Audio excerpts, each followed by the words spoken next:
Hello and welcome to Vitality Women Leading Audaciously. Today, my guests are Ariel and Juliana, game designers. I was just telling them, like, what an awesome job title that is. I'm sure it's not their actual job title, but I'd love to hear more about how you guys launched into this and your story about how you got here, because you guys are both moms as well. You've been married, and this journey, I'm sure, has been interesting with lots of twists and turns. Absolutely. Our official job titles are creators of fun. So it's about the best job title you could ever get. That's what our business cards say.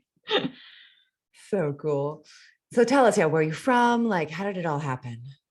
Well, I'm from Washington, D.C., and Juliana's from Miami, but we both live in LA now. And we were here for a long time before this all started. And we were both stay-at-home moms. We had careers in writing. We'd both been writers, but we were with our kids and we were playing a lot of escape rooms. Juliana was leading the charge on playing escape rooms.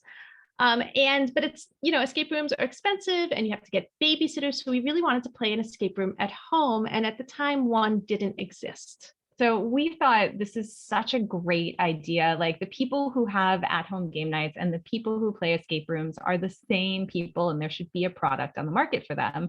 So we decided to create one and put it on Kickstarter, and the Kickstarter exploded. And I will say the Kickstarter community is so great. There's so many resources on how to actually have a successful Kickstarter. So if you do the research, there's so much out there to help you really be successful on Kickstarter. And so that blew up. We ended up selling thousands of games on Kickstarter, and that caught the attention of a number of game companies who approached us to license the game. And we ultimately licensed it with Mattel, which was incredible. And they're right here in Southern California with us. So we were able to go in and meet the team there. And they're such passionate gamers. Brian Yu, who runs the games department there, he actually had backed the Kickstarter. So just so supportive and so great. And it has taken off from there. So Mattel has created an entire line of escape room in a box games. So we've just recently had designed the third and fourth ones that we will talk about in a little bit.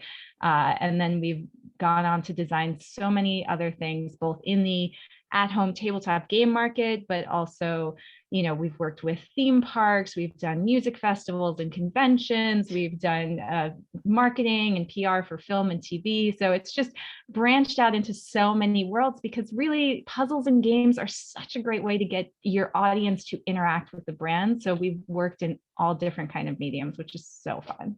Wow, that's incredible. Who knew? I mean, if you guys could have looked into your future 15 years ago, would you have seen this as your... Well, no, I mean, 15 years ago, escape rooms didn't exist, right? They're relatively new. This drive to have immersive interactions, in theater and in all sorts of places where people actually get to do something instead of just passively observing. That's a moment, that's having a moment now, and it's incredible. And we get to experience so many awesome things as well. So are you guys looking at integrating VR into what you're doing currently and what you're moving into as you evolve into the future? We've worked with AR. We have a puzzle quest that's at the Santa Monica Pier. That's actually a historical tour of the Santa Monica Pier, where you go through, and as you're there in the physical space, you're on your app and solving puzzles and games, but then also you're getting these cool AR filters to take your different prize photos. So we've worked a bit with AR, and it's certainly never say never to VR. But what we really love is getting people off of screens and actually interacting with each other and interacting with the real world. I think that's why interactive and immersive is having such a moment, because everyone spends so much time on their screens. And so they're looking for an excuse. They're looking for something that's going to pull them out to really have a chance to have fun with their friends in a new way. Totally. And I don't know about you guys, but my kids, or my daughter and her friends, I mean, they are on their phones. They are the test generation for, kids that grew up on screens. And it's hard to actually lure them into an entertaining enough experience for them to warrant their attention. it's fascinating. And it's like, if I can dream up something that's exciting enough, then I can definitely win against the screen. But if I can't, I mean, I'm at a loss. So I can really understand why this is such a great resource, especially for families right now with this lockdown. Your business must have exploded in the last couple of years. It's done really well. You know, it was interesting.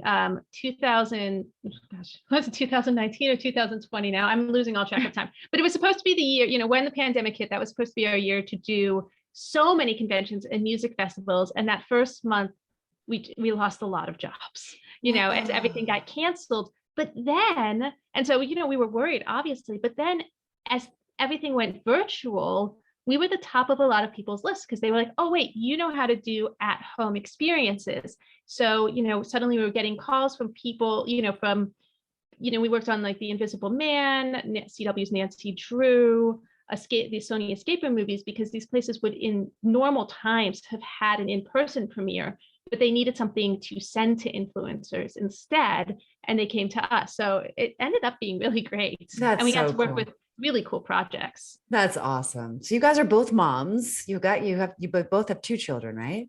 Yes. It's pretty exciting. School age kids. So you guys play these games with your kids? No. We have every intention to design a game that our kids can play, but so far everything we've designed has been, I'd say, teenager and up. Not that it's inappropriate, because we've certainly tested our games with families, but the puzzle levels are a bit too difficult.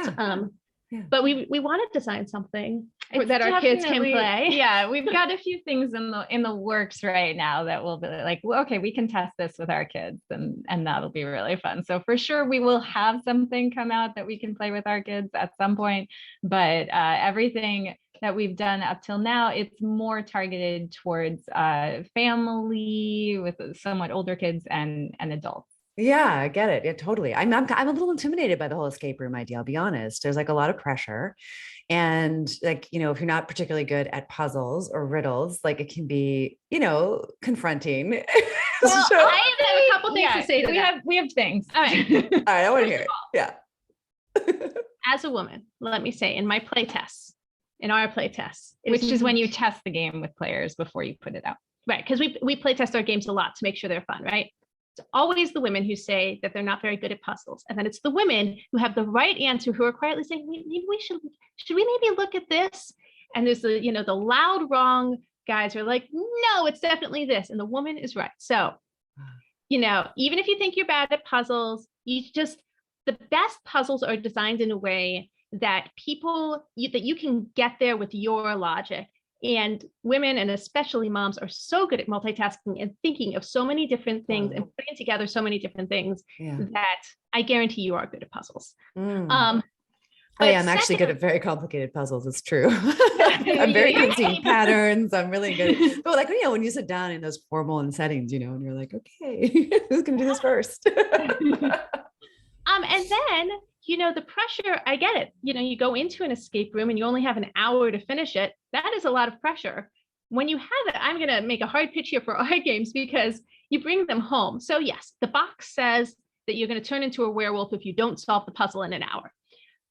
But truthfully, I'm going to spoil it here. You don't actually turn into a werewolf, even if you don't finish the game in an hour.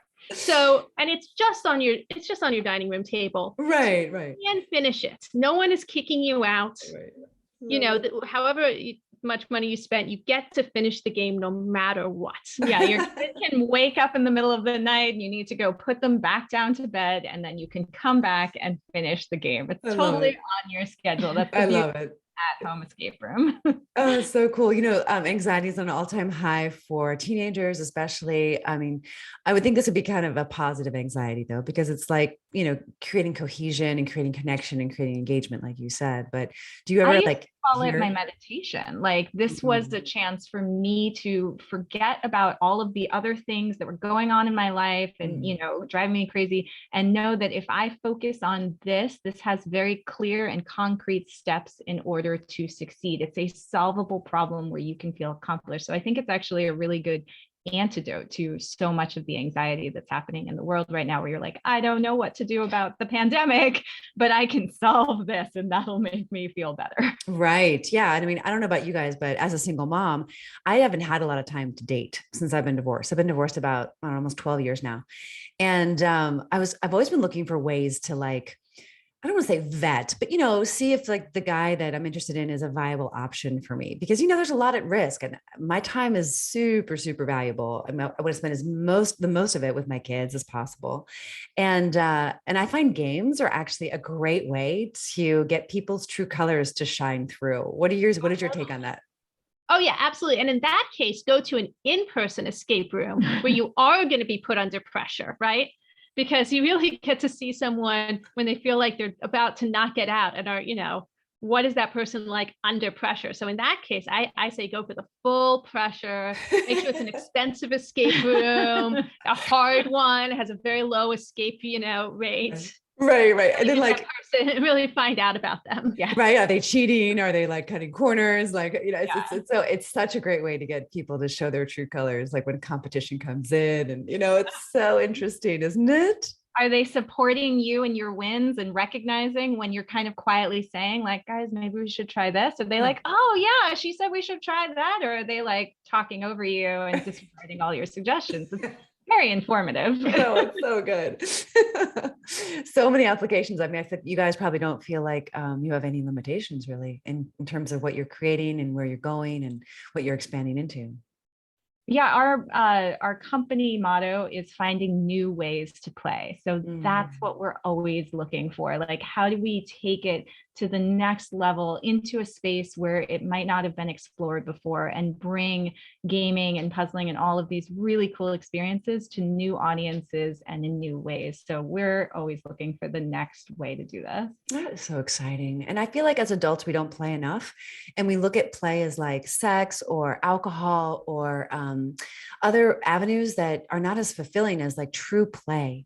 Whether it's, I don't know, dancing or, playing this game, solving a puzzle or, playing a game, like we just don't really do it enough. We don't give ourselves permission. They're not mutually exclusive. I mean, I wouldn't suggest drinking in an escape room, but dancing in this game. Yeah. Sure, why not? I didn't usually had to dance in order to get hints. True. That's interesting. I've got to play one of these games. So fun. Okay. So somebody wants to buy one of these games for their family, for their, friends, like where do they go? Where do they find these games? So our website will be the best place to go. That's www.wildoptimists.com. And it's optimists plural because there's two of us, wildly optimistic ladies. So www.wildoptimist.com, and you can click on products and find all of our games there. So in addition to the escape room games, we have the Crimes and Capers series, which is, if you recall those old murder mystery dinner parties where people used to come in character and have to solve a mystery. This is our updated take on that, where you are all working to solve a mystery, and it's much more kind of logical deduction than what it used to be, where it was just like read the script at the time you're supposed to read the script. Right. I remember those games. So cool. That was really fun. So you guys are busy. You're, entrepreneurs, you're moms. Your life is full. At very mildly spoken, I'm sure. And how do you balance it? I mean, how do you find your flow? I don't know if balance is the right word, but how do you kind of juggle it all? Well, it certainly depends on the day. Days when the kids are going to school, it's better.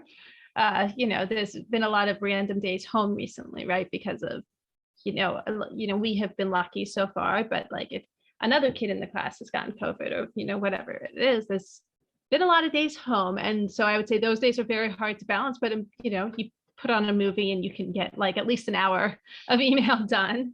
I would say that there's a lot of focus on like you can balance. And I honestly don't know that that is true.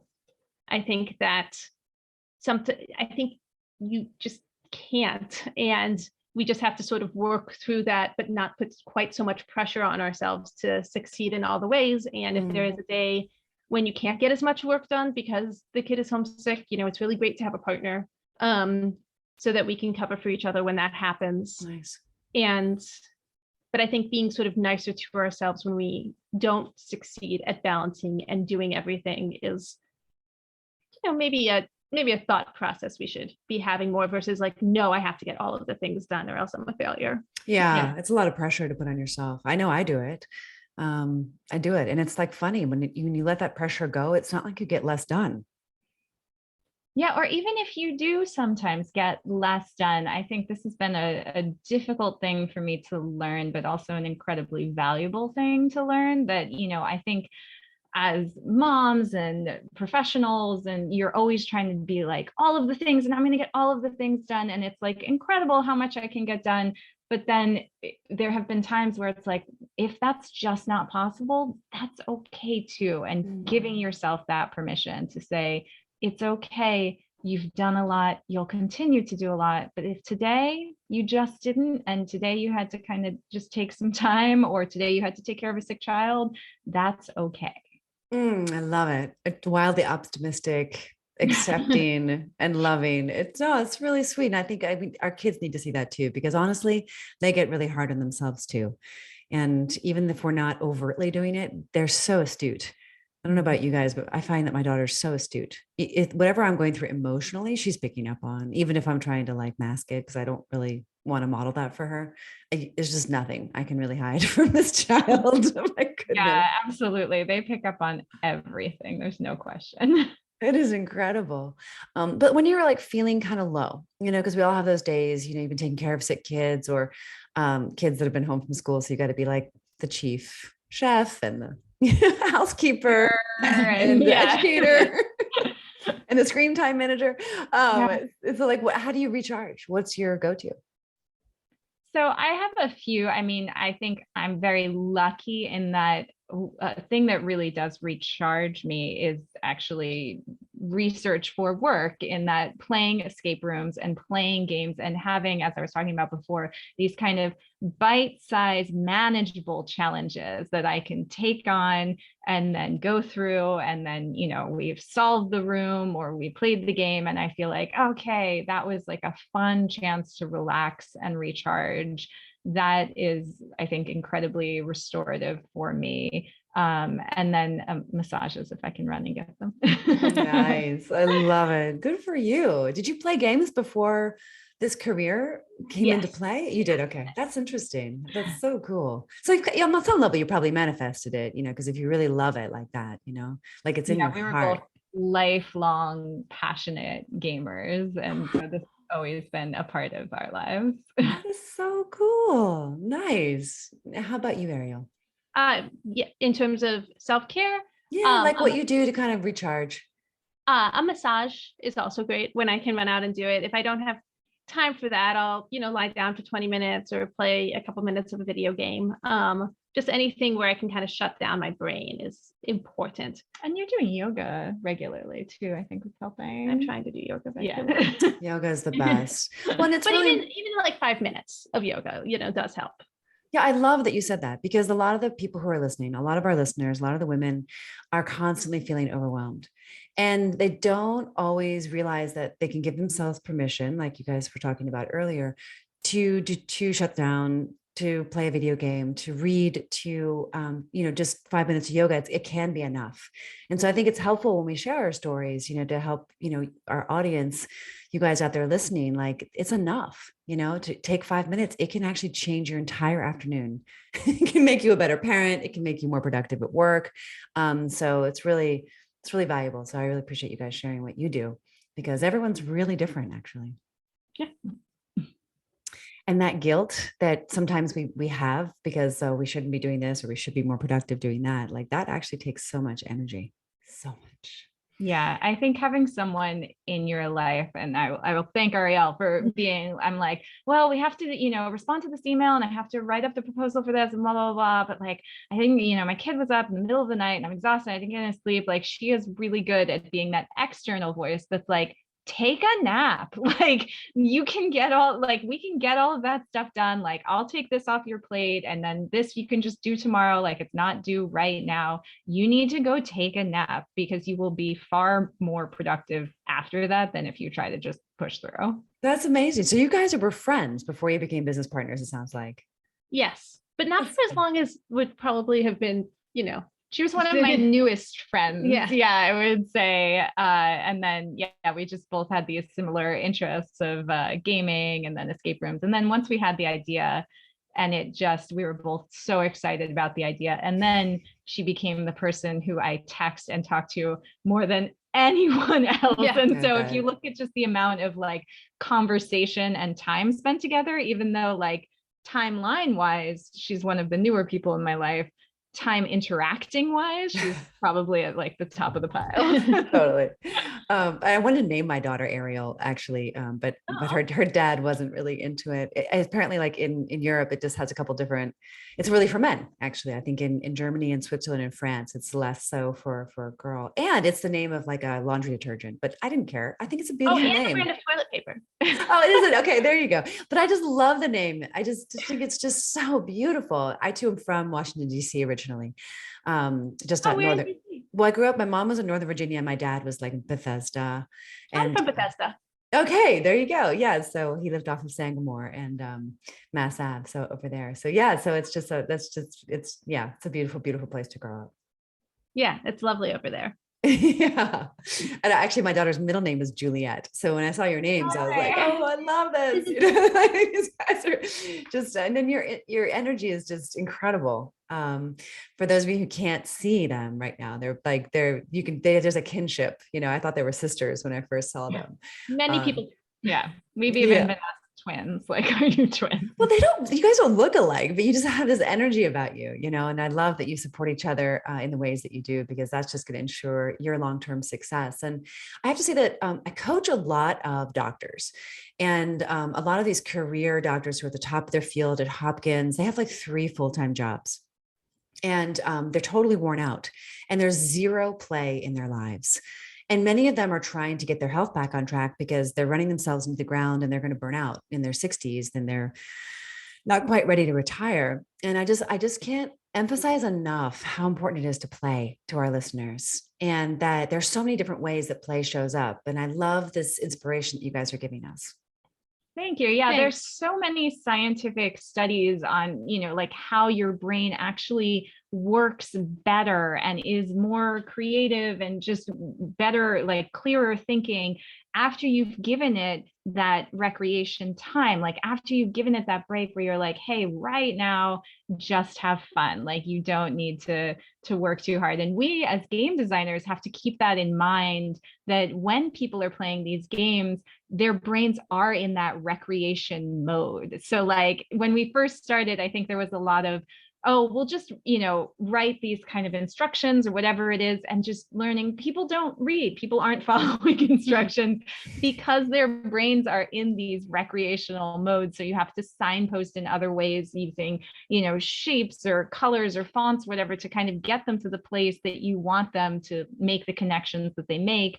And it's because it's this really beautiful thing of their brain having recreation mode, so that it can then, when it goes back into work and life, it'll be much better performance level. Yeah, it's absolutely true. Absolutely true. And people think that it's not part of a healthy lifestyle, and it absolutely is. And it looks different for everybody.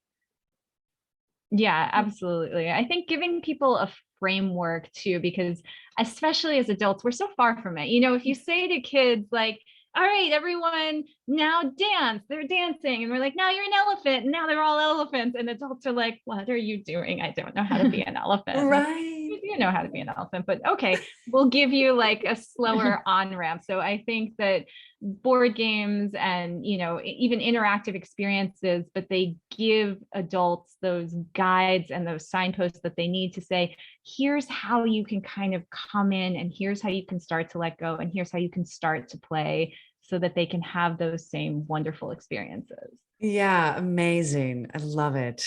Thank you so much for the reminder, and thank you for the work that you do. And you notice, like when the kids are around 12, 11, 12 is when that kind of inhibitive self comes in and starts to question everything. And we as adults need to kind of start to shed that a little. I mean, it'd be nice if our kids in that age did too, but they don't as easily. I don't know if you guys are seeing it with your kids, but I think one of you has a 10-year-old, right? I have a 10-year-old. I'm starting to see those little traces of like, whatever, I don't care. And I'm like, no, you're 10. Like, what is this teenager doing? But he still has that kid, like, I can do anything sort of feeling, which I love. That is so great. Well, I wish you guys the best of luck. And thank you so much for being on the show. Oh, thank you for having us. Yeah, it's been great speaking with you.